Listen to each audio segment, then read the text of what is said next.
بسم اللہ الرحمن الرحیم۔ السلام علیکم ورحمۃ اللہ وبرکاتہ۔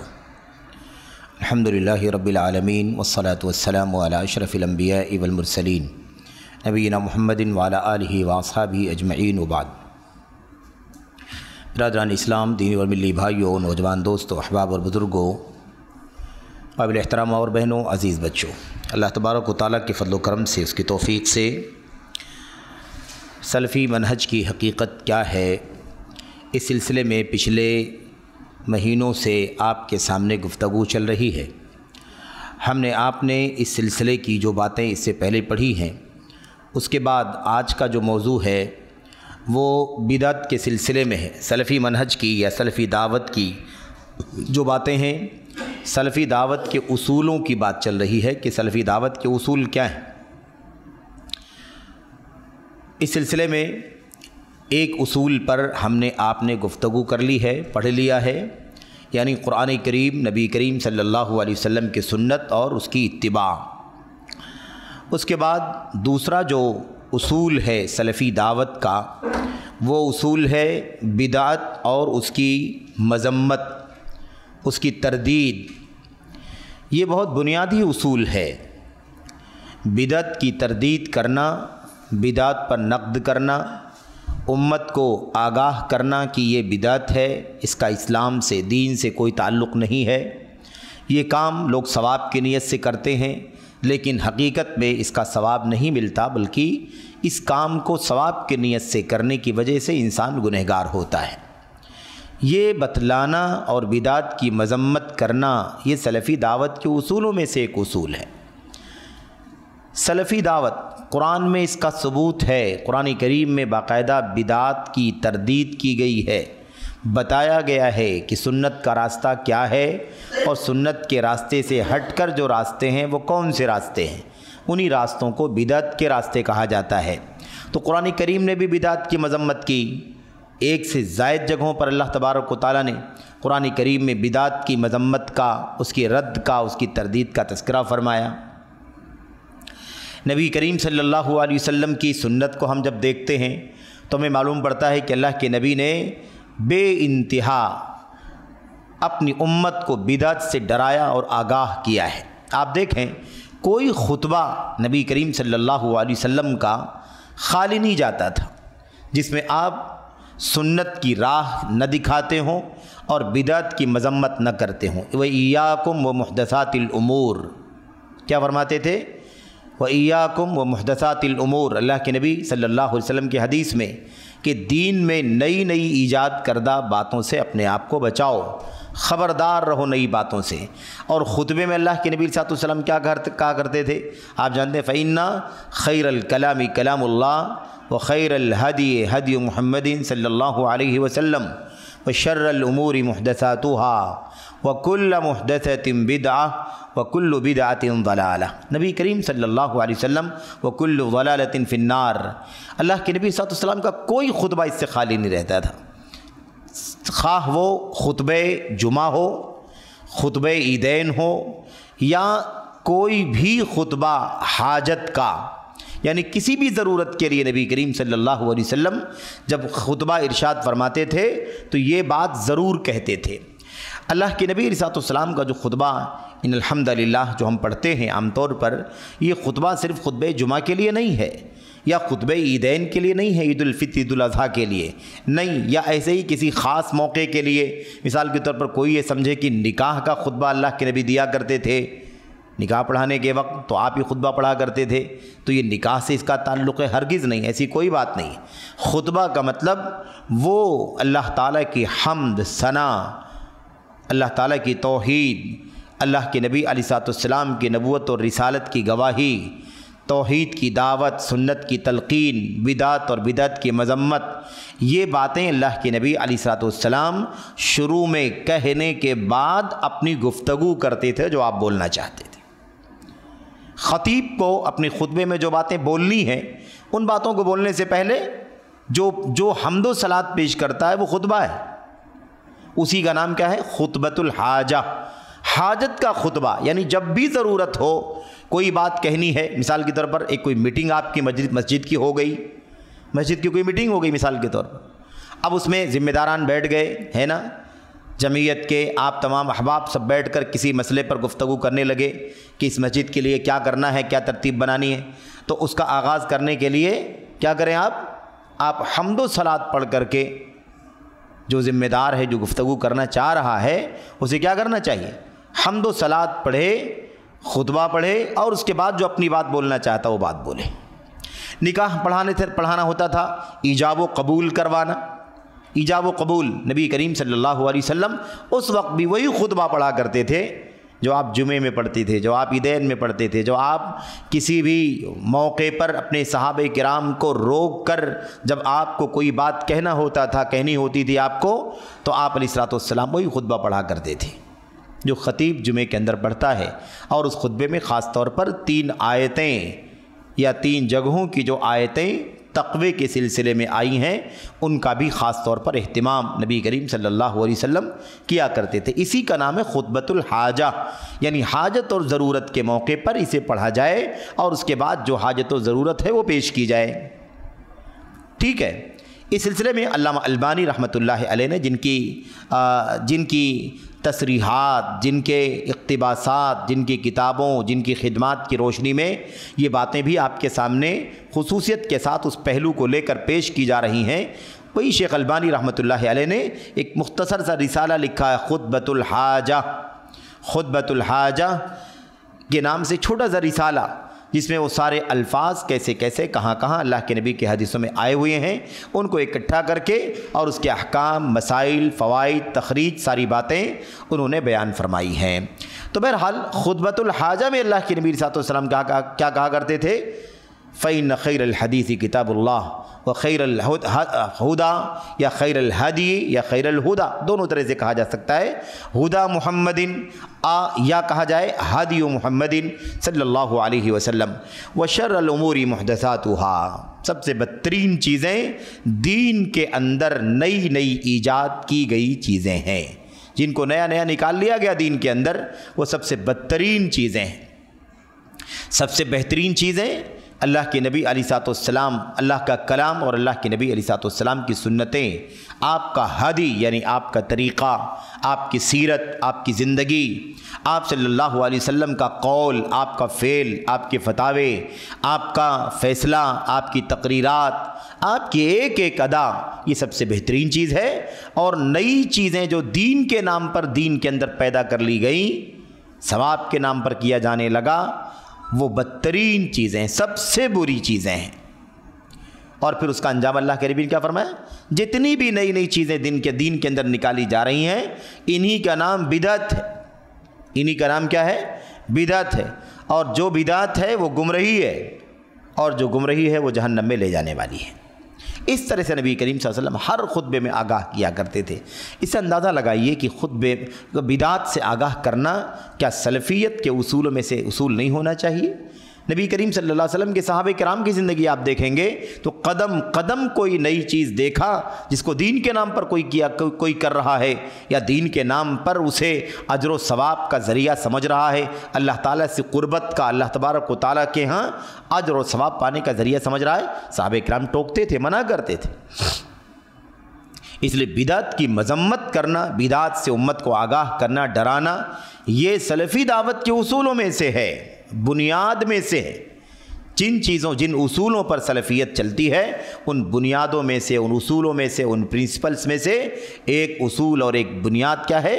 بدعت کی تردید کرنا، بدعت کی تردید کرنا۔ اب کوئی کہے کہ بھائی نہیں، جو آدمی جیسے عمل کر رہا ہے اسے کرنے دو، چھیڑنا اچھا نہیں ہے، کسی کی برائی کرنا، کسی کی مذمت کرنا، اس سے نفرت کا ماحول پیدا ہوتا ہے، انتشار ہوتا ہے، اس سے دوریاں پیدا ہوتی ہیں۔ تو پھر اگر اس طرح سے کوئی آدمی بات کرے تو میرے بھائیوں اور میرے عزیزوں اور قابل احترام ماں اور بہنوں، آپ غور کریں کہ کیا یہ مصلحت، جس مصلحت کی بات آج بہت سارے لوگ کرتے ہیں، کیا یہ مصلحت نبی کریم صلی اللہ علیہ وسلم کو اپنی زندگی میں نہیں برتنا چاہیے تھا؟ قرآن کریم نے کیوں مذمت کی بدعت کی؟ قرآن کریم نے، اللہ کے نبی صلی اللہ علیہ وسلم نے، آپ کے صحابہ کرام نے ایک ایک ادا، جہاں جہاں سنت کے خلاف انہیں کوئی چیز ملی، انہوں نے بلا تأمل، بلا کسی ملامت کے، بلا کسی ڈر، بلا کسی خوف کے، پوری جرأت اور ہمت کے ساتھ اس بدعت کی تردید فرمائی۔ چونکہ ہم بدعت کے موضوع کو پڑھ رہے ہیں اس لیے تفصیلات آئیں گی آگے، اس لیے میں ابھی بہت ساری باتوں کو اس وقت نہیں بیان کرتا۔ جو موضوع ہمارے سامنے بر وقت ہے اس کا تذکرہ آپ کے سامنے کرنا مناسب سمجھتا ہوں۔ تو بہرحال ہمارے سامنے یہ بات پہلے سے واضح ہے کہ ہم بدعت کے موضوع پر گفتگو کر رہے ہیں، اور جو بدعت کے بارے میں چند باتیں آپ کے سامنے پڑھنی ہے اسے آپ اچھی طرح سے پڑھ لیں، غور کر لیں، سمجھ لیں انشاءاللہ تبارک و تعالی۔ یہ باتیں منہج کی ہیں، یعنی وہ اس راستے کی ہیں جس راستے پر چل کر کے انسان ہدایت پر قائم رہے گا، جس راستے پر چل کر کے انسان کو دنیا میں امن، امان، عافیت ملے گی، عزت ملے گی، شان و شوکت ملے گی، جس راستے پر چل کر اللہ تبارک و تعالیٰ کل قیامت کے دن جنت سے، اپنی مغفرت سے، اپنی رضوان سے نوازے گا اور اپنی بیش بہا نعمتوں سے مالا مال فرمائے گا، وہ راستہ، اس راستے کی بات چل رہی ہے۔ تو آئیے ذرا دیکھتے ہیں کہ اس سے پہلے کی مجلس میں، سب سے پہلی جو مجلس پچھلے 2 ہفتہ پہلے جو ہوئی تھی، اس میں کچھ باتیں بالکل آغاز کی، ابتدا کی آپ کے سامنے کی گئی تھیں، اور اس کے بعد پچھلے ہفتے میں بات نہیں ہو سکی۔ آج جو بات آپ کے سامنے کرنی ہے وہ یہ ہے کہ جو بدعات، جس بدعات کے حرام ہونے، گناہ ہونے، گمراہی ہونے یا ایسے ہی جہنم میں لے جانے کا ذریعہ ہونے کی بات چل رہی ہے، یہ بدعات شریعت کی بدعت ہے۔ کون سی بدعت ہے یہ؟ شریعت اور دین کی بدعت ہے۔ بدعت کسے کہتے ہیں؟ نئی چیز، انوکھی چیز، جس کی کوئی مثال، جس کا کوئی سمپل، جس کی کوئی اصل، جس کی کوئی بنیاد پہلے سے دین کے اندر نہیں تھی۔ اب دین تو عبادات کا بھی نام ہے، عقیدے کا بھی نام ہے، معاملات کا بھی نام ہے، اخلاق و کردار کا بھی نام ہے۔ دین تمام چیزوں کا مجموعہ ہے، اخلاق بھی ہے اس کے اندر رہن سہن ہے، اس کے اندر باہمی حقوق ہیں، اس کے اندر معاشرت ہے، اس کے اندر بزنس اور کاروبار ہے، اس کے اندر نکاح طلاق ہے، اس کے اندر بہت ساری چیزیں۔ دین اسلام تو پوری زندگی کے مسائل کو اپنے اندر سمیٹے ہوئے۔ تو دین کے اندر جو چیز ایسی ہوگی جسے اجر کا، ثواب کا، نیکی کا ذریعہ سمجھا جا رہا ہوگا، جسے دین سمجھا جا رہا ہوگا، اسے بدعت کہا جائے گا۔ اور بدعت دنیا میں بھی ہوتی ہے، یعنی نئی چیز دنیا میں بھی ایجاد کی جاتی ہے۔ تو ہم جو بات کر رہے ہیں اس بدعت کا نام دنیا سے کا تعلق دنیا سے نہیں ہے۔ دنیا میں لوگ نئی نئی چیزیں ایجاد کرتے ہیں، کریں، دنیا میں آگے بڑھیں، کوئی مسئلہ تھوڑی نہ ہے۔ لوگوں نے ہوائی جہاز کی ایجاد کر لی، لوگوں نے ٹیلی فون کی، موبائل کی ایجاد کر لی، لوگوں نے بڑی بڑی ٹیکنالوجی کی ایجادات کر لی، اس میں کوئی رکاوٹ تھوڑی نہ ہے۔ یہ اللہ تبارک و تعالیٰ کی طرف سے دیا گیا علم ہے، عقل ہے، سوجھ بوجھ ہے، بصیرت ہے، ذہانت ہے، فطانت ہے، اور اس کے اسباب اور اس کا راؤ مٹیریل دنیا کے اندر اللہ تبارک و تعالیٰ نے رکھا ہے۔ اب اسے کیسے ترتیب دینا ہے، کیسے جوڑنا ہے، اور کیسے اس سے استفادہ کرنا ہے، اس سے کام میں لانا ہے، اس علم کو سائنس اور تجربے کا علم کہا جاتا ہے۔ اس کے ذریعے سے انسان دنیا میں ایجادات کرے، کوئی رکاوٹ نہیں ہے، اس میں تھوڑی نہ کوئی ممانعت ہے، دنیا میں ایجادات کریں۔ ہاں یہ بات یاد رہے کہ دنیا کی ایجادات کا کوئی راستہ شریعت کی مخالفت سے نہیں گزرنا چاہیے۔ اللہ تبارک و تعالیٰ کی غضب اور ناراضگی سے کوئی بھی راستہ نہیں گزرنا چاہیے۔ اللہ تبارک و تعالیٰ کے دین اور اس کے عقیدے سے متعلق الحاد اور بے دینی کے راستے سے نہیں گزرنا چاہیے۔ بس اس کے بعد دنیا کے اندر جو آپ ایجادات کرنا چاہتے ہیں کریں، کوئی مسئلہ نہیں اس کے اندر۔ تو اس دنیوی ایجادات کی بات یہاں پر نہیں ہو رہی ہے۔ یہ بات اس لیے آپ سے عرض کی جا رہی ہے کیونکہ جب بدعت کی بات کہی جاتی ہے تو ایک ایسا طبقہ سماج کا یا اسلام سے نسبت رکھنے والے ہمارے بھائیوں کا جو اپنی لا علمی، نادانی یا کہہ لیجیے کہ بے بصیرتی کی وجہ سے یا سنی سنائی باتوں کی وجہ سے اس طرح کی باتیں کرتے ہیں کہ حقیقت یہ ہے کہ وہ مضحکہ خیز بھی ہوتی ہیں اور افسوسناک بھی ہوتی ہیں۔ آپ کہیں کہ بدعت یہ بدعت ہے، مثال کے طور پر عمل کی بدعتوں کی مثال لے لیتے ہیں ہم۔ عمل کی بدعتیں عمل میں بھی ہیں، بدعتیں عقیدے اور ایمان کے مسائل میں بھی ہیں، اور عمل کی بدعتیں بھی حرام ہیں، عقیدے اور ایمان کے مسائل کی بدعتیں بھی حرام ہیں۔ لیکن عقیدے اور ایمان سے متعلق جو بدعتیں ہیں وہ بہت خطرناک ہیں، اس کے نتیجے میں انسان دائرہ اسلام سے باہر نکل جا سکتا ہے۔ خطرہ ہے، اس کی نوعیت، اس کی حیثیت سے کے مطابق اس کے بارے میں گفتگو کی جا سکتی ہے اور اس کے فیصلے اہل علم کرتے ہیں۔ عمل کی بدعت، مثال کے طور پر اگر کہا جائے کہ بھائی کہ بہت سارے ہمارے بھائی ہیں جو نیت کرتے ہیں، جب نماز میں کھڑے ہونا ہوتا ہے، انہیں ہاتھ باندھنا ہوتا ہے تو اس سے پہلے وہ نیت کرتے ہیں نماز کی، اور نیت کرتے ہیں نماز کی تو کیسے کرتے ہیں؟ زبان سے نیت کرتے ہیں۔ وہ کہتے ہیں میں نیت کرتا ہوں 4 رکعت نماز عشاء کی، اور فلاں مسجد میں مثال کے طور پر فلاں امام کے پیچھے پڑھ رہا ہوں وغیرہ، اس طرح کی باتیں کرتے ہیں، زبان سے نماز کی نیت کرتے ہیں۔ بہت سارے لوگ اذان دینے سے پہلے درود پڑھتے ہیں۔ نبی کریم صلی اللہ علیہ وسلم نے اذان سکھائی ہے، آپ علیہ الصلوۃ والسلام نے اذان کے بعد درود پڑھنے کی تعلیم دی ہے، آپ علیہ الصلوۃ والسلام نے اس کے بعد اذان کے بعد کی دعا سکھلائی ہے۔ یہ ساری باتیں اللہ کے نبی نے سکھائی ہیں، لیکن اللہ کے نبی علیہ الصلوۃ والسلام نے اذان سے پہلے کوئی بات نہیں سکھلائی۔ لیکن بہت سارے بھائیوں کو آپ نے دیکھا ہوگا اذان شروع ہونے سے پہلے درود پڑھا جاتا ہے، درود کے الفاظ الگ الگ لوگ پڑھتے ہیں۔ تو اب ہم کہیں کہ اذان سے پہلے درود پڑھنا بدعت ہے، کیونکہ دین میں نہیں ہے، اس کی کوئی بنیاد نہیں، اس کے کوئی اصل نہیں، نبی نے نہیں، صحابہ نے نہیں، تابعین نے کہیں کسی نے وہ کام کیا ہی نہیں، ہے ہی نہیں پوری شریعت کے اندر۔ یا مثال کے طور پر زبان سے نیت کہنا، اور یہ نماز کے ساتھ خاص نہیں ہے، نماز کے ساتھ خاص نہیں ہے، یہ زبان سے نیت لوگ روزے کے لیے بھی کرتے ہیں۔ نویت ان اصوم غدا للہ تعالی من فرض رمضان، آپ نے سنا ہوگا رمضان کے اندر باقاعدہ لوگ اذان کے پہلے 10 منٹ پہلے یہ اعلان کر دیتے ہیں کہ بھائی اذان سحری کا وقت ختم ہو چکا ہے، اب آپ کو چاہیے کہ آپ نیت کہہ لیں، اور نیت کیسے کر لیں؟ آپ کہیں اپنی زبان سے نویت ان اصوم، اس طرح سے باقاعدہ۔ اور اس میں بھی افسوسناک بات تو یہ ہے کہ اس میں کہا جاتا غدا للہ تعالی، اللہ کے لیے کل روزہ رکھ رہا ہوں میں۔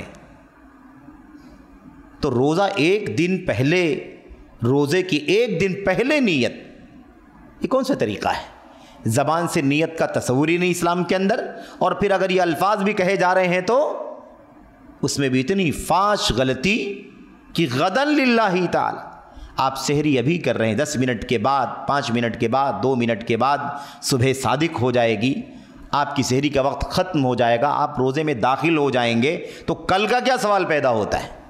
یہ کل کیا ہے؟ غدا للہ تعالی۔ ظاہر سی بات ہے کہ ایک بدعت ہے، نہ اس الفاظ کا کوئی عطا پتہ، نہ کوئی ایسی تعلیم، نہ کوئی ایسی تلقین، تو بدعت کے اندر تو یہ گمراہیاں، یہ انحرافات اور یہ غلطیاں تو بہت عام بات ہے۔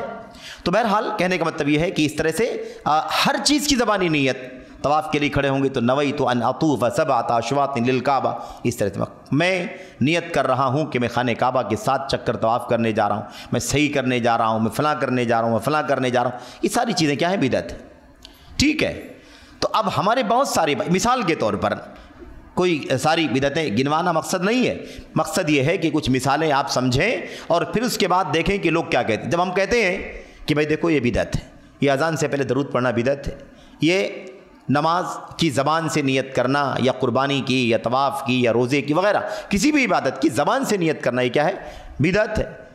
یا مثال کے طور پر اور بھی بدعتیں، تو لوگ کہتے ہیں کہ بھائی اس طرح سے تو پھر آپ کا یہ پنکھا بھی بدعت ہے، آپ کا ایئر کنڈیشن بھی بدعت ہے، یا آپ کا ہوائی جہاز پر سفر کرنا بھی بدعت ہے، آپ کا قالین پر بیٹھنا بھی بدعت ہے، آپ کو موبائل استعمال اس طرح کی باتیں لوگ کرتے ہیں۔ تو بھائی اللہ واسطے ایسا مسخرہ اور مضحکہ نہ کریں اللہ تبارک و تعالیٰ کے دین کے ساتھ، اس کا کیا تعلق ہے دین سے؟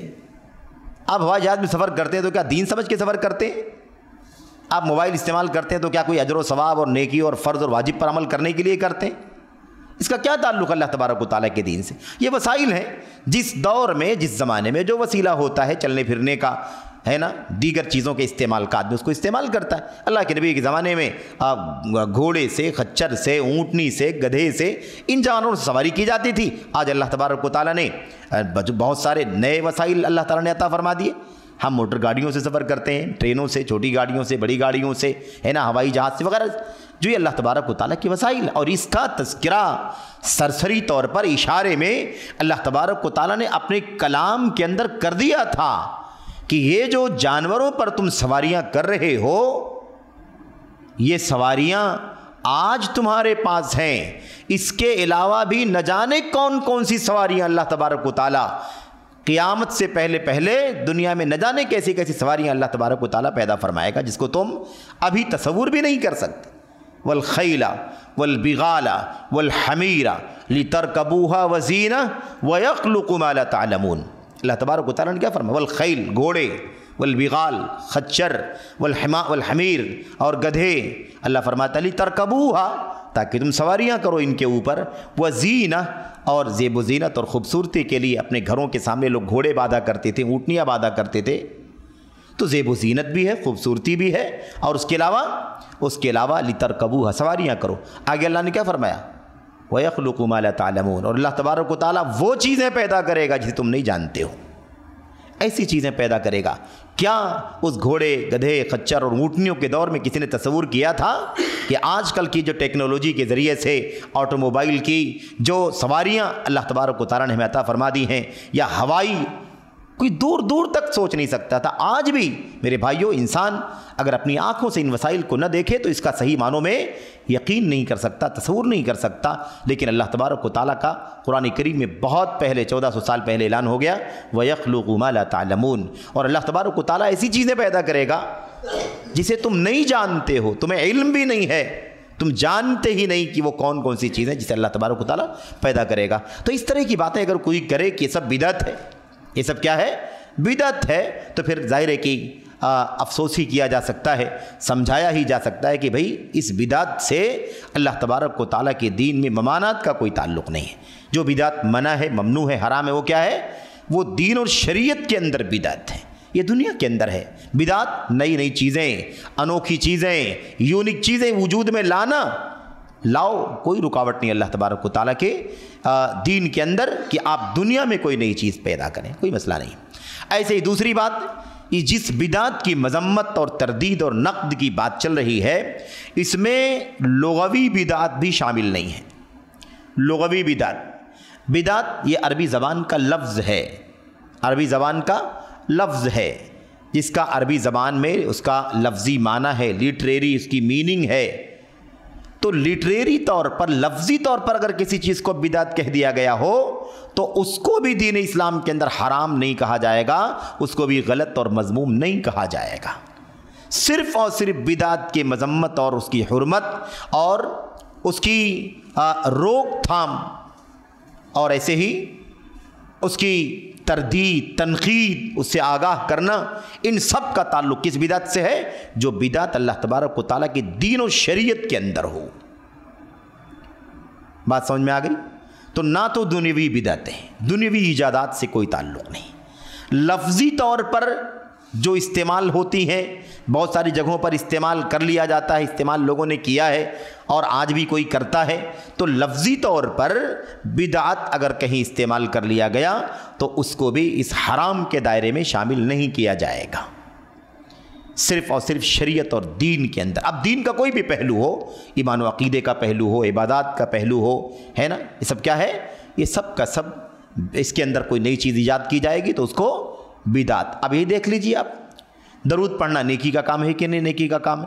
اس کی فضیلت معلوم ہے، جس نے ایک بار درود پڑھا مجھ پر، اللہ کے نبی نے فرمایا کہ اللہ تبارک و تعالیٰ اس کے اوپر 10 رحمتیں نازل فرماتا ہے۔ ثواب کا کام ہے کہ نہیں کام ہے؟ دین کا کام ہے کہ نہیں کام ہے؟ نیکی کا کام ہے کہ نہیں نیکی کا کام ہے؟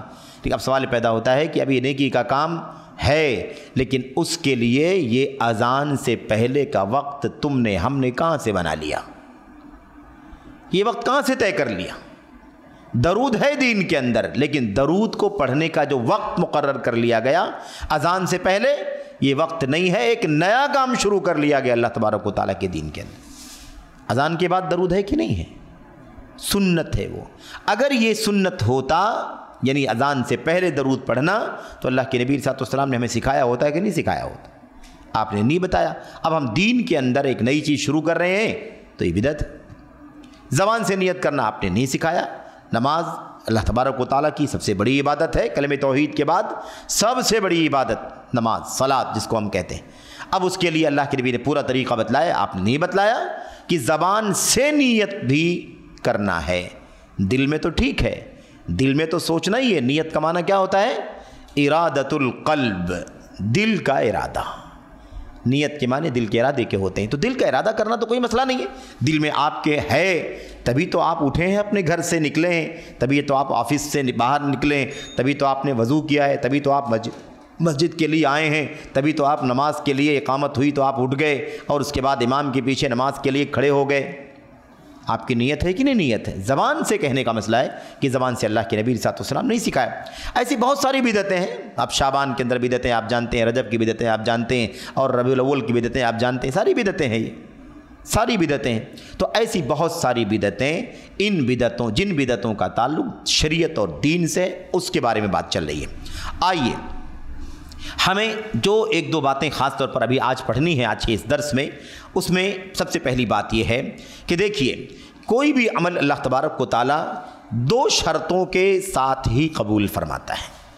آپ کوئی بھی عمل کریں, ہم کوئی بھی عمل کریں, وہ عمل اسی صورت میں اللہ تبارک و تعالیٰ کی بارگاہ میں قبولیت کا شرف پا سکے گا جب اس میں بنیادی طور پر دو شرطیں, دو کنڈیشن پائی جائیں. پہلی چیز کیا ہے؟ وہ عمل جو کیا جا رہا ہے وہ اللہ تبارک و تعالیٰ کی رضا کے لیے کیا جا رہا ہو. نہ کسی کو دکھانا ہے, نہ کسی سے تعریف مقصود ہے, نہ کوئی پبلسٹی مقصد ہے, نہ کوئی چرچا مقصود ہے, نہ کوئی تذکرہ مقصود ہے, نہ کوئی مال چاہیے, نہ کوئی عہدہ چاہیے, نہ کوئی شہرت چاہیے, کچھ بھی نہیں چاہیے. وہ عمل اس لیے کیا جائے تاکہ اللہ تبارک و تعالیٰ, ایک اللہ واحد اللہ تبارک و تعالیٰ اس سے خوش ہو, وہ راضی ہو, اس کی بنیاد پر اللہ تعالیٰ اجر دے, ثواب دے, اسی سے اجر و ثواب حاصل کرنے کی نیت سے وہ کام کیا جائے. اس کے اجر و ثواب کے سوا دنیا کا اور کوئی مقصد نہ ہو. اس کو اخلاص کہتے ہیں, اخلاص.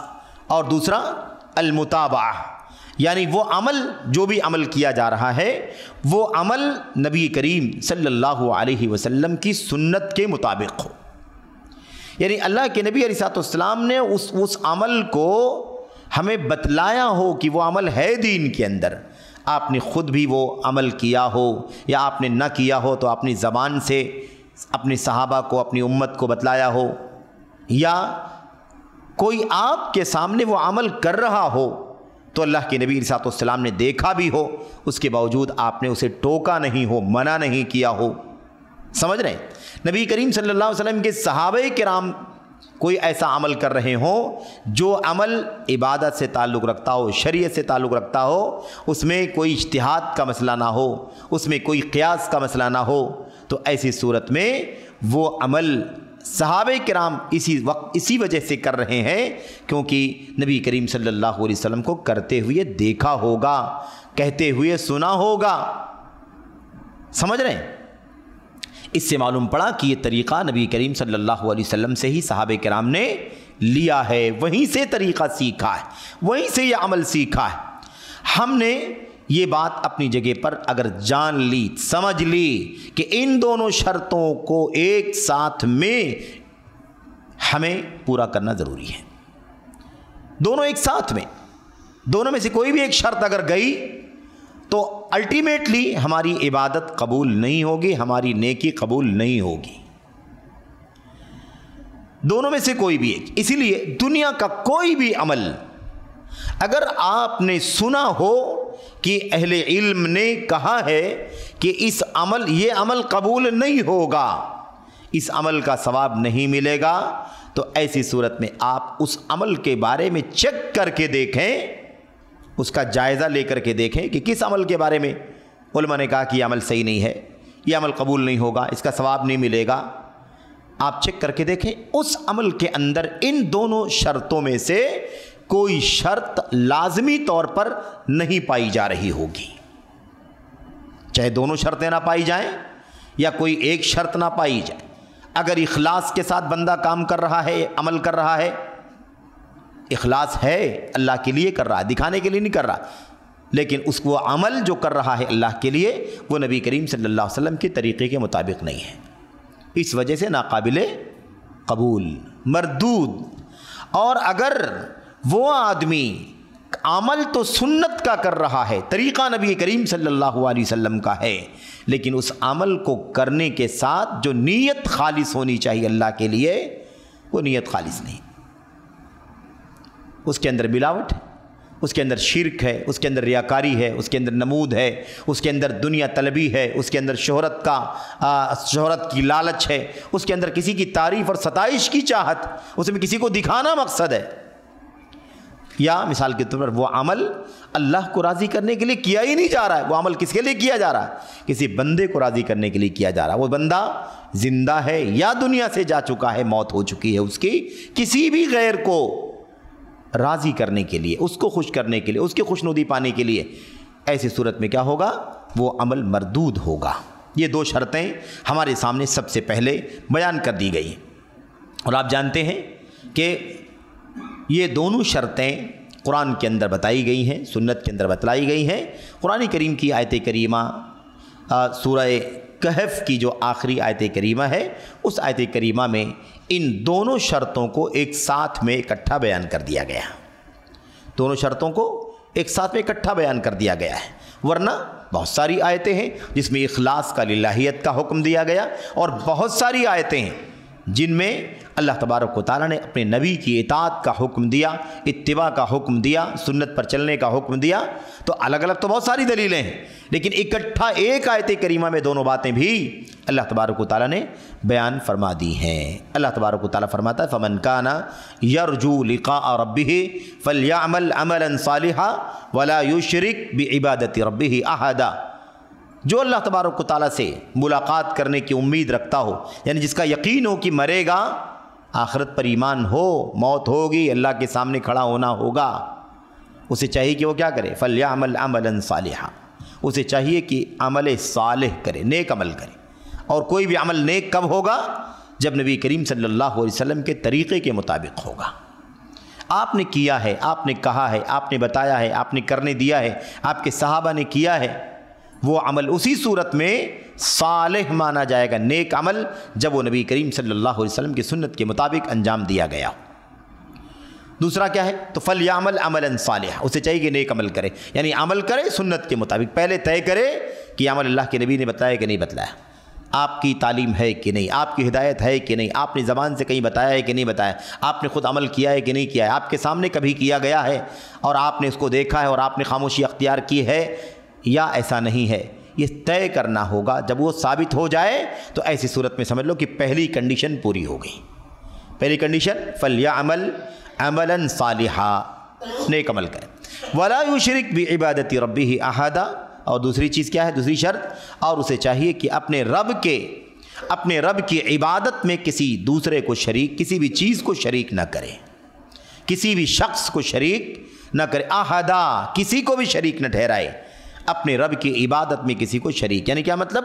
وہ عبادت رب کے لیے ہو، اللہ راضی ہو جائے، اللہ جنت دے، اللہ خوش ہو جائے، اللہ معاف کر دے، اللہ درجات بلند کر دے، اللہ تبارک و تعالیٰ اپنا دیدار کرا دے، اللہ تبارک و تعالیٰ جہنم سے نجات دے دے، اللہ تعالیٰ کو راضی کرنے کے لیے۔ اس میں کسی اور کی کوئی شراکت، کوئی ساجھیداری، کسی بھی طرح کی ملاوٹ نہ ہو، نہ کوئی شہرت مل جائے، نہ کوئی چرچا مل جائے، نہ کوئی نام ہو جائے، نہ دنیا حاصل ہو جائے، نہ دولت حاصل ہو جائے، نہ لوگ تعریف کریں گے پیٹھ پیچھے، اس لیے کوئی بھی مقصد ایسا نہیں ہونا چاہیے۔ دونوں شرطیں ایک ساتھ میں بیان کر دی گئی ہیں۔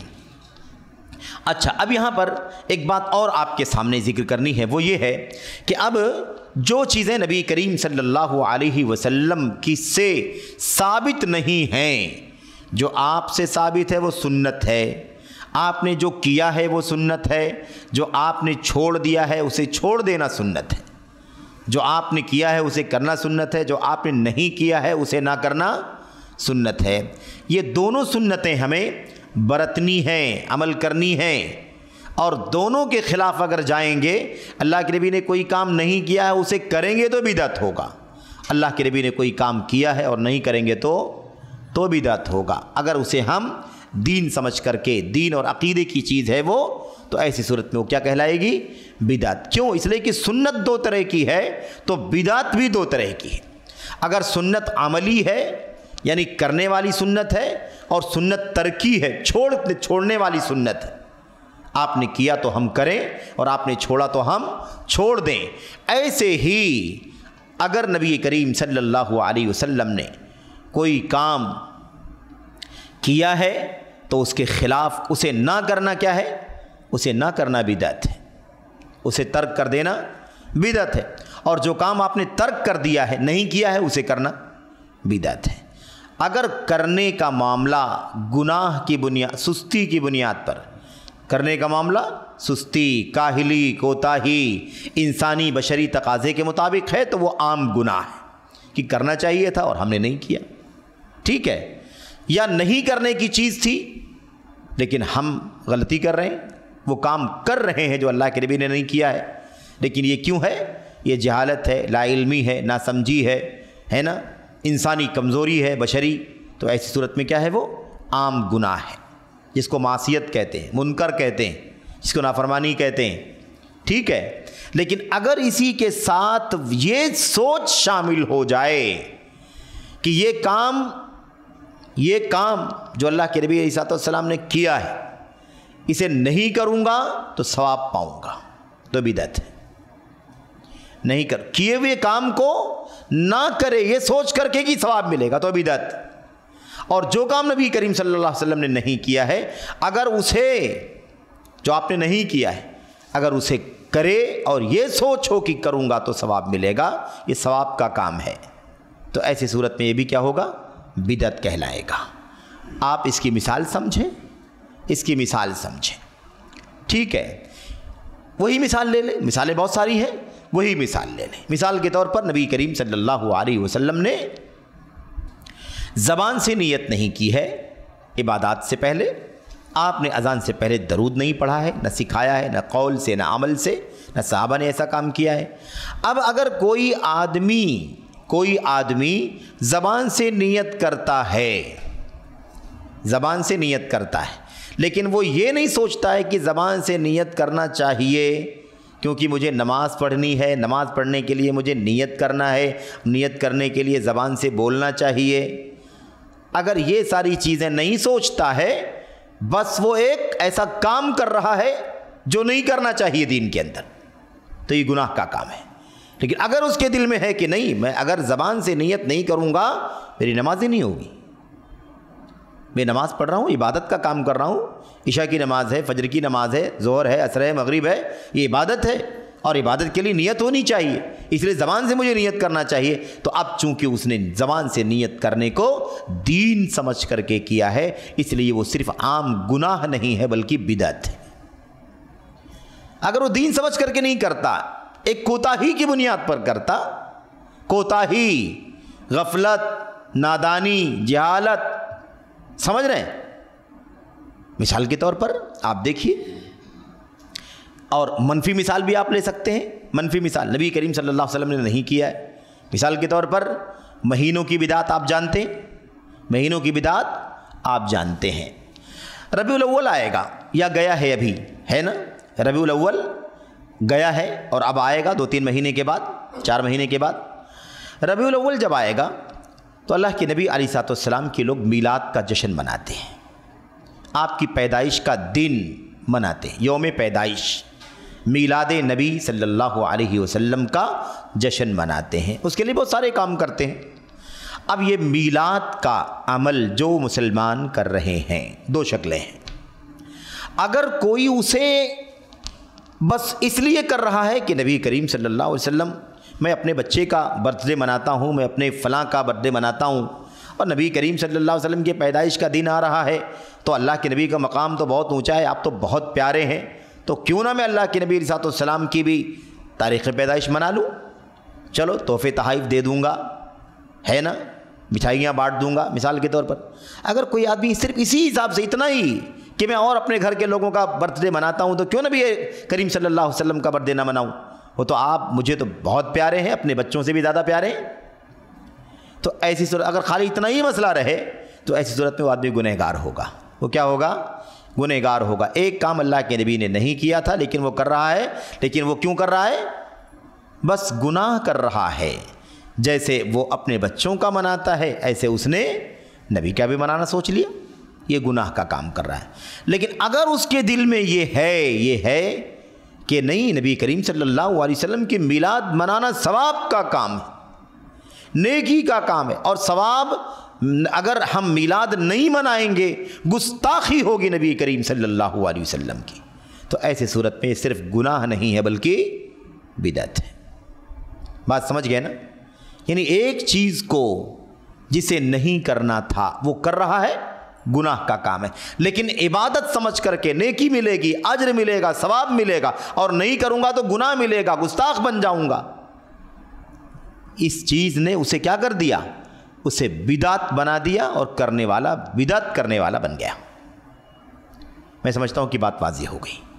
تو یہ بات سمجھنے کی ہے۔ ایک ہے معصیت، دونوں کا مسئلہ یہ ہے، اللہ کے نبی علیہ الصلوۃ والسلام کی حدیثوں میں بھی یہ بات آئی ہوئی ہے، اور اللہ کے نبی اور امت کے اسلاف سلف امت کے اقوال میں بھی یہ بات موجود ہے صحیح سند کے ساتھ، کہ بدعت سے جتنا زیادہ شیطان خوش ہوتا ہے، ابلیس،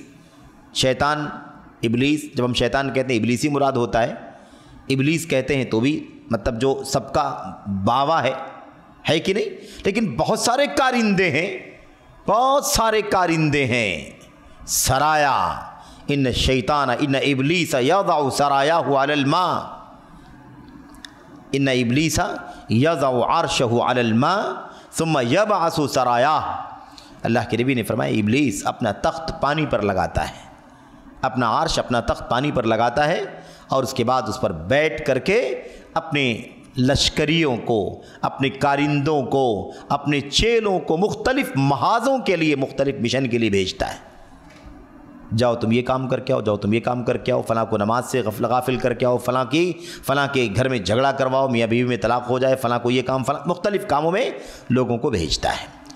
اب بات یہ چل رہی ہے کہ ابلیس جتنا زیادہ بدعت سے خوش ہوتا ہے، اتنا تو گناہ کبیرہ، بڑے سے بڑے گناہ سے بھی خوش نہیں ہوتا ہے۔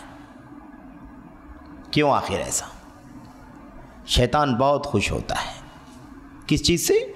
ایک آدمی سے بدعت کروا دے، گناہ کروا دے، اتنا خوش نہیں ہوتا ہے، خوش ہوتا ہے، لیکن اگر بدعت میں ڈال دیا تو بہت زیادہ خوش ہوتا ہے۔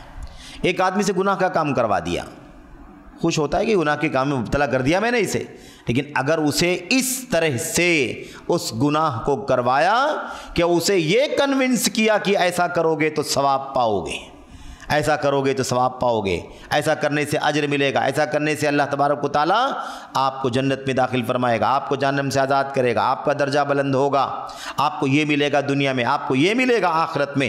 اگر اس اعتبار سے کسی سے کوئی گناہ کا کام کرواتا ہے، یعنی بدعت کرواتا ہے، اجر و ثواب کی نیت کے ساتھ وہ کام کرواتا ہے، دین کی حیثیت سے، اللہ کی قربت کا ذریعہ اس حیثیت سے وہ کام کرواتا ہے، تو اس سے بے انتہا خوش ہوتا ہے۔ اچھا، کیوں خوش ہوتا ہے؟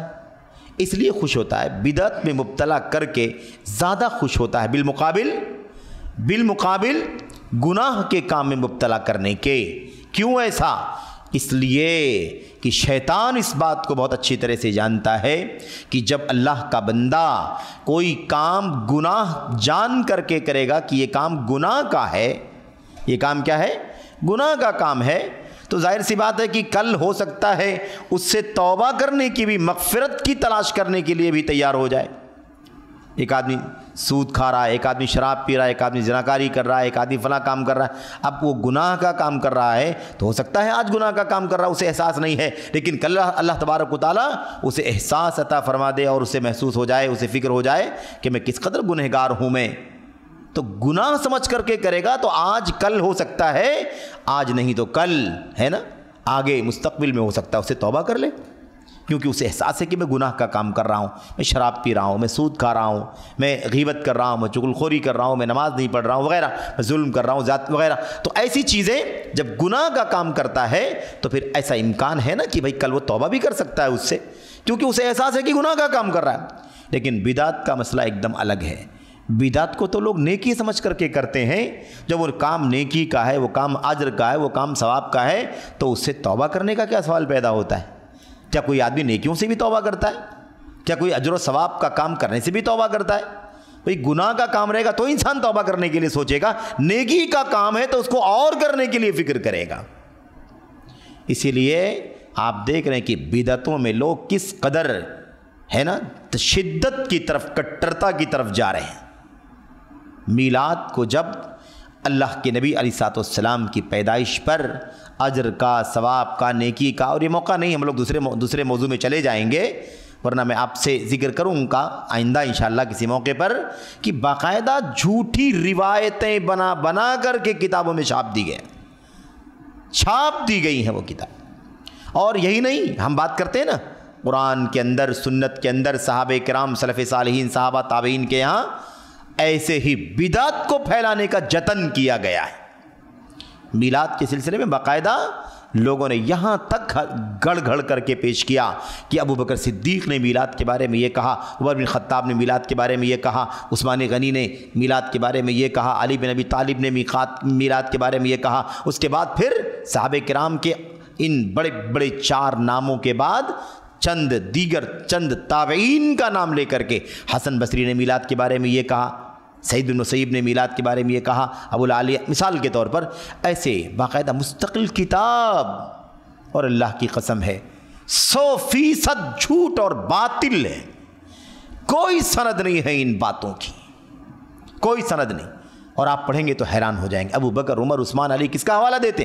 جس نے میلاد پڑھا اسے بدر میں شریک ہونے کا ثواب ملے گا، اسے احد میں شریک ہونے کا ثواب ملے گا، اسے فلاں مقام کا درجہ، فلاں مقام اور فلاں درجے کا اجر و ثواب، اس طرح کی باتیں باقاعدہ گھڑ کے پیش کر دیا۔ تو آپ بتائیے کہ اب یہ میلاد کرنے والے جو ہمارے بھائی ہیں، یہ میلاد کرنے والے بھائی، میلاد منانے والے بھائی، میلاد کا جشن منانے والے ہمارے بھائی، ان کے ذہن میں کیا ہے؟ اللہ کے نبی کی میلاد، پیدائش کا دن مناؤ گے تو اللہ تبارک و تعالیٰ آپ کو اجر و ثواب عطا فرمائے گا، اتنا اجر دے گا جیسے جنگ بدر میں کوئی شریک ہو کر کے اجر و ثواب پاتا ہے۔ تو یہ تو بدعت ہے کہ نہیں بدعت ہے؟ ایک آدمی جیسے اپنے بال بچوں کا برتھ ڈے مناتا ہے، وہ بھی حرام ہے، وہ بھی بدعت ہے، سمجھ رہے ہیں؟ اور اگر دین نہیں سمجھتا ہے تو گناہ کا کام ہے، معصیت کا کام ہے، سمجھ رہے ہیں؟ اب اگر آدمی کوئی اگر اللہ کے نبی کی یوم پیدائش پر بھی جشن ایسے ہی منا لے جیسے بچوں کا مناتا ہے تو یہ گناہ کا کام ہے، لیکن اگر اس میں اجر، ثواب، نیکی کا کہیں بھی کوئی بھی اگر شائبہ پیدا ہوا کہ اس میں نیکی بھی ملے گی، اس میں ثواب بھی ملے گا، جیسا کہ ہم نے کہا کہ ان خلفائے راشدین کے حوالے سے باقاعدہ گھڑ کر کے کتابوں میں لکھا گیا کہ آپ کو اتنا ثواب ملے گا، آپ کو اتنا ثواب ملے گا، آپ کو اتنا ثواب ملے گا، اور وہ کتاب ہے نا باقاعدہ عربی زبان میں ہے، عربی زبان میں چھپتی ہے، بٹتی ہے، بکتی ہے آسانی کے ساتھ، اور پتلا سا رسالہ ہے، اس کا لوگوں نے اردو میں ترجمہ بھی کر کے اس کو عام کر دیا ہے۔ تو یہ بدعتیوں کا شیوا ہے میرے بھائیوں۔ تو خلاصہ کلام کیا نکلا؟ خلاصہ کلام یہ نکلا کہ اجر و ثواب کی نیت کی وجہ سے وہ چیز بدعت بن جاتی ہے، اور شیطان کو اس سے بہت زیادہ خوشی ہوتی ہے۔ کیوں؟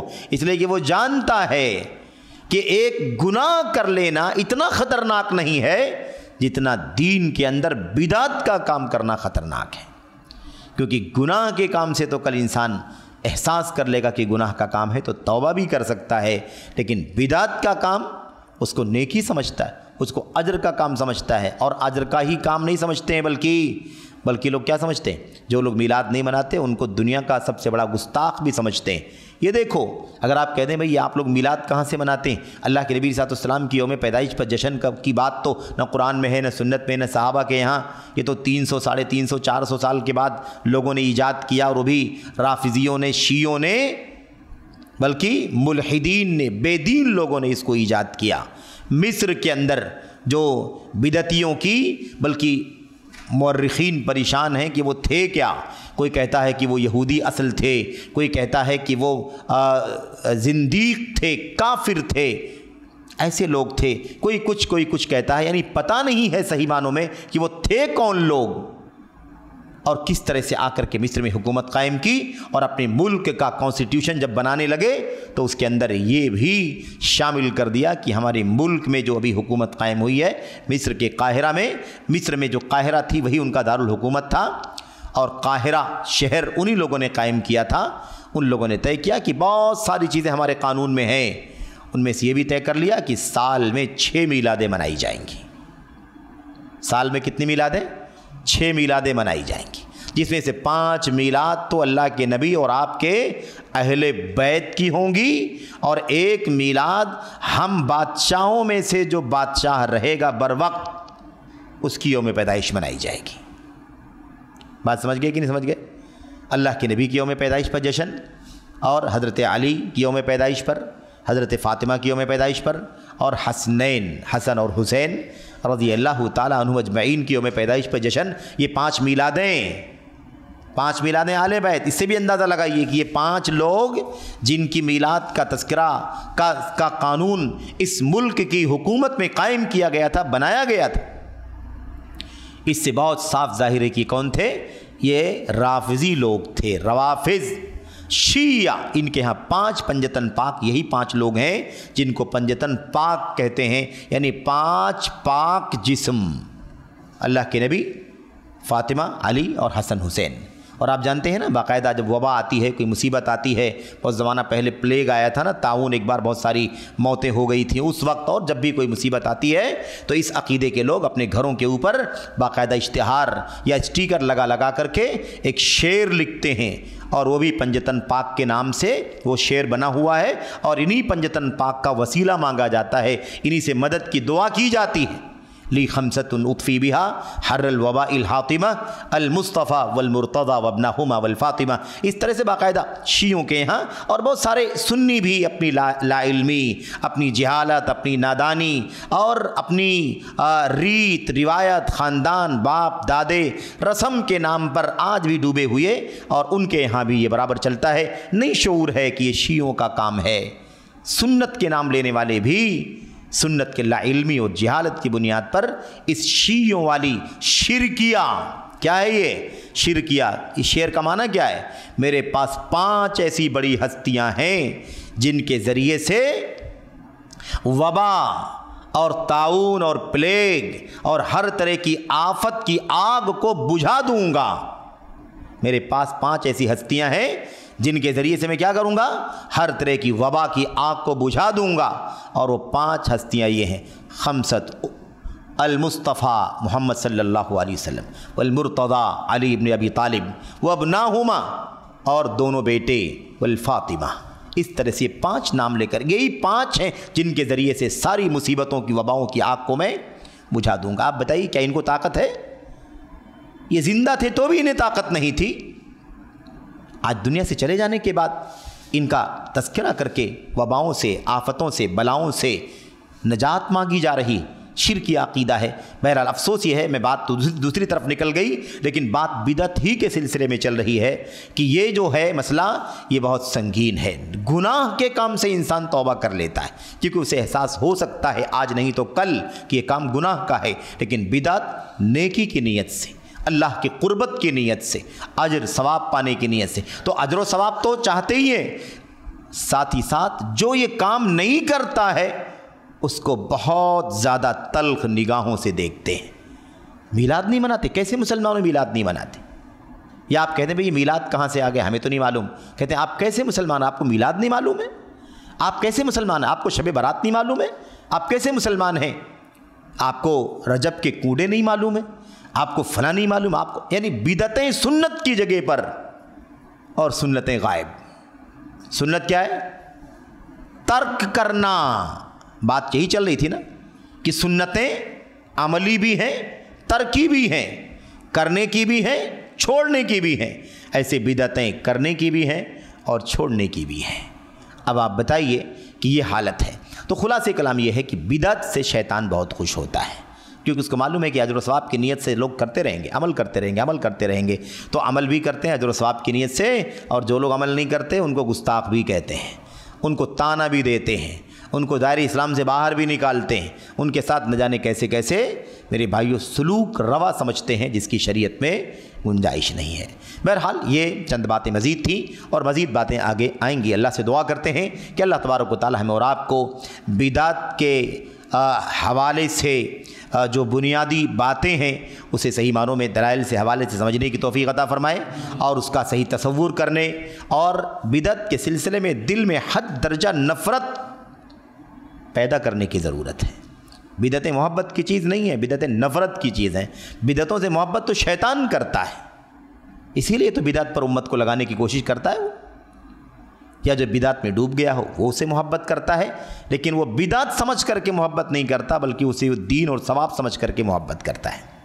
کاش وہ جان جائے کہ یہ بدعت ہے اور بدعت دین اسلام میں شجرہ ممنوع ہے، اس کی کوئی گنجائش نہیں ہے، اس کا راستہ ضلالت کا راستہ ہے، ہر بدعت گمراہی ہے، کل بدعت ضلالہ، ہر بدعت کوئی تفریق نہیں ہے، شریعت میں جو بدعت ہے وہ گمراہی ہے، دنیا کی بات نہیں چل رہی۔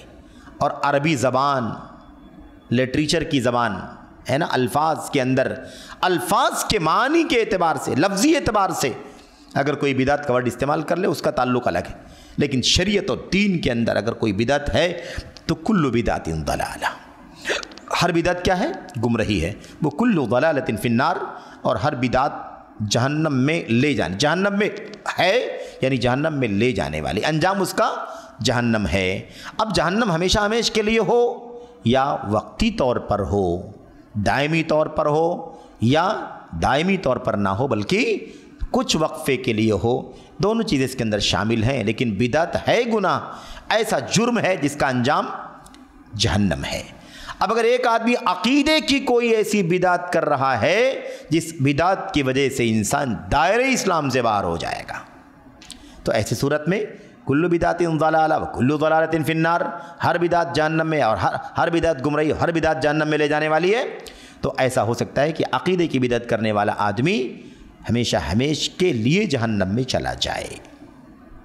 ابھی جو بات چل رہی ہے وہ عمل کی بدعت کی بات چل رہی ہے، ابھی عقیدے کی بدعت پر کوئی بات آپ کے سامنے نہیں آئی۔ جو مثالیں ہم نے آپ کے سامنے پیش کی ہیں وہ اپنے سماج کی مثالیں ہیں، معاشرے کی مثالیں ہیں اور اپنی درمیان کی مثالیں ہیں، اور ساری مثالیں عمل سے تعلق رکھتی ہیں، اس کا کوئی تعلق عقیدے سے نہیں۔ عقیدے کی بدعتوں کا مسئلہ، اس کی خطرناکی، اس کا انجام، یہ ساری باتیں انشاءاللہ تبارک و تعالی آگے آئیں گی، اس وقت انشاءاللہ وہ ساری باتیں آپ کے سامنے کی جائیں گی۔ اللہ سے دعا ہے کہ اللہ تبارک و تعالی ہمیں بدعت کی حقیقت کو سمجھنے کی، اس کی مذمت کو سمجھنے کی توفیق عطا فرمائے، اور ہمیں یہ جاننے کی توفیق عطا فرمائے کہ سلف صالحین کا اصول تھا اپنی دعوت کے مشن میں کہ وہ سنت بھی بتلاتے تھے، اتباع کا راستہ بھی بتلاتے تھے، اور جو کچھ دین کے نام پر نئی چیزیں ایجاد کر لی جائیں اس سے امت کو آگاہ بھی کرتے تھے، چوکنا بھی کرتے تھے۔ اللہ تعالیٰ میں اس کی توفیق عطا فرمائے، آمین رب العالمین، وصلی اللہ وسلم وبارک علی نبینا محمد وعلی آلہ وصحبہ اجمعین۔ السلام علیکم ورحمۃ اللہ وبرکاتہ۔